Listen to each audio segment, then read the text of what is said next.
या काळामध्ये जिथे कॅमेराज आहेत, तंत्रज्ञान आहे, एवढी टेक्नॉलॉजी या जगामध्ये आहे, 50 दिवस झाले एक खुनी मिळत नाही तुम्हाला. आहे कुठे तो? मग फरार असेल तर कुठे झाला? काय AI मध्ये गेला? काय चेष्टा करून राहिली आहे देशमुख कुटुंबाची आणि या राज्याची? 50 दिवस झाले एक फरार माणूस या सरकारला मिळत नाही. काय करते यंत्रणा मग? हा प्रश्न आहेच ना, आणि गंभीर प्रश्न आहे.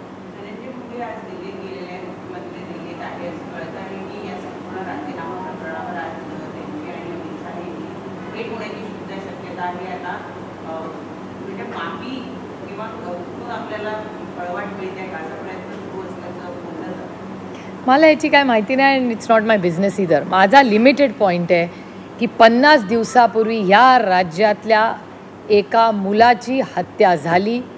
त्याचं कुटुंब आणि संपूर्ण महाराष्ट्र त्या कुटुंबासाठी आणि परभणीच्या घटनेसाठी न्याय मागतोय. या सरकारनी नैतिकता ठेवून या दोन्ही कुटुंबाला आणि महाराष्ट्राला न्याय द्यावा, एवढीच आमची मागणी आहे. बाकी आमची काहीही मागणी या सरकारकडून नाही, फक्त न्याय मिळावा.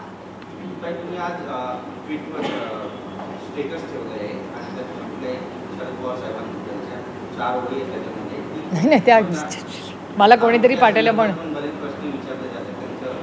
नाही. Is much better. ते उद्यापासून लोकांना भेटायला पण लागते. उद्यापासून त्यांची भेट होईल सगळ्यांची.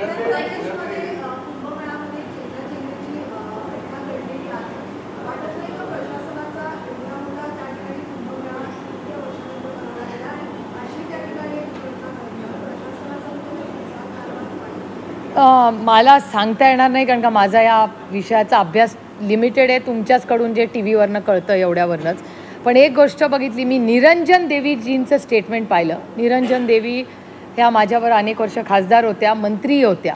त्यांचं स्टेटमेंट तुमच्याच चॅनलवर आज आलेलं आहे की सरकारचा म्हणजे उत्तर प्रदेशच्या सरकारचं मिसमॅनेजमेंट आहे, हे आर्मीला तुम्ही मॅनेजमेंट द्या, असं निरंजन देवी ज्या भारतीय जनता पक्षाच्या मंत्री होत्या मागच्या सरकारमध्ये, त्यांचं स्टेटमेंट आलं आहे. त्या स्वतः तिथे आहेत, त्यामुळे कदाचित त्यांच्या स्टेटमेंटमधून काहीतरी माहिती आपल्याला मिळाली असावी.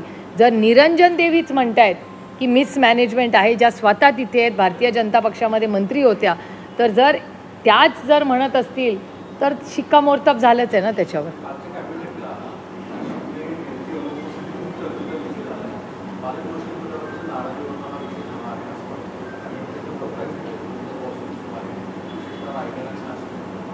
माझी आपल्या सगळ्या मीडियाला हात जोडून विनम्र विनंती आहे, मी सगळे प्रश्नांना उत्तर देईन.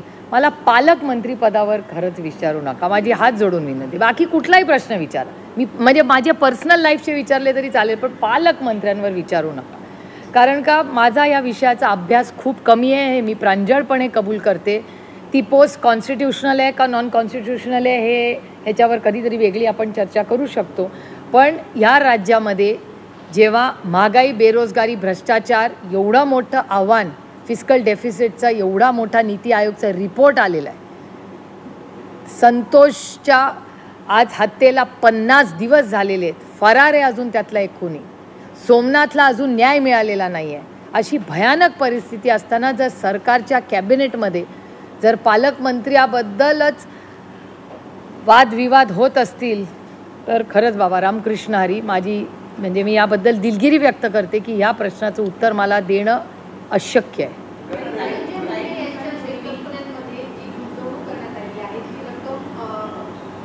कशामध्ये? Shell companies.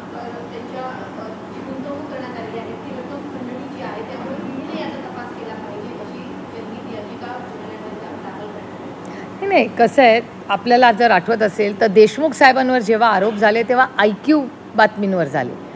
ह्याच्यामध्ये अवधा नावाची कंपनी आहे, अवधा कंपनीच्या मालकानीच स्वतः, मालक नाही तिथल्या एम्प्लॉईनी FIR केलेला आहे, ज्याच्यात त्यांनी स्वतः म्हणलेलं आहे की आमच्याकडून एक्स्टॉर्शन करण्यात आलं.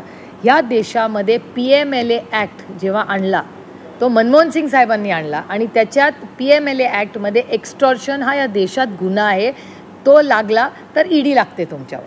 तर जर वाल्मिक कराड अंवर हा आरोप आहे, ज्याचा FIR आहे, त्याच्यात एक्स्टॉर्शन शब्द वापरलेला आहे, तर मग ED is the but obvious ना, जे त्याच्या याचिकेची गरजच नाही. इट इज ऑब्व्हियस ईडी आत्तापर्यंत जर IQ बातमीवर देशमुख साहेबांवर, संजय राऊत साहेबांवर, नवाब मलिकांवर आणि भुजबळ साहेबांवर ईडी लागली, ते IQ गोष्टींवर डॉक्युमेंट्स पण नव्हते. इथे तर डॉक्युमेंट्स आहेत.